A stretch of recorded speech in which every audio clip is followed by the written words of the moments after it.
Russia ইউরোপীয় দেশগুলোর কাছে কঠোর সতর্কবার্তা পাঠিয়েছে। মস্কো জানিয়েছে, কোন দেশ যদি রাশিয়ার সম্পদ জব্দ করার চেষ্টা করে তবে তারা সেই দেশের বিরুদ্ধে কঠোর ব্যবস্থা নেবে।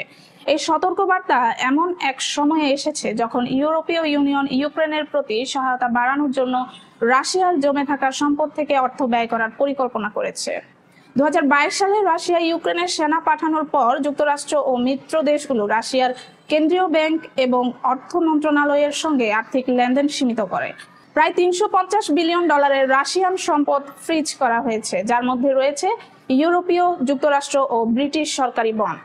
ইউরোপীয় কমিশনের প্রেসিডেন্ট উর্সুলা ভন দের চান জমে থাকা রাশিয়ান সম্পদের নগদ ব্যালেন্স ব্যবহার করে ইউক্রেনের প্রতিরক্ষা অর্থায়নের একটি নতুন ব্যবস্থা গড়ে তোলা হোক। এমনই ধারণা প্রকাশ করেছে ইউরোপীয় কমিশন ও ইউরোপীয় কেন্দ্রীয় ব্যাংক।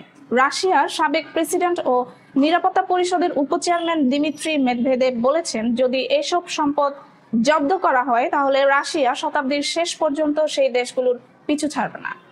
তিনি আরো জানান, রাশিয়া সম্ভাব্য সর্বোচ্চ উপায়ে এবং আন্তর্জাতিক ও জাতীয় আদালতের পাশাপাশি আদালতের বাইরেও এই দেশগুলোর বিরুদ্ধে পদক্ষেপ নেবে। মস্কোর মতে, তাদের সম্পদ জব্দ করা পশ্চিমের পক্ষ থেকে চুরির সমতুল্য এবং এটি যুক্তরাষ্ট্র ও ইউরোপের আর্থিক বাজারে বিশ্বাসঘাতকতা সৃষ্টি করবে।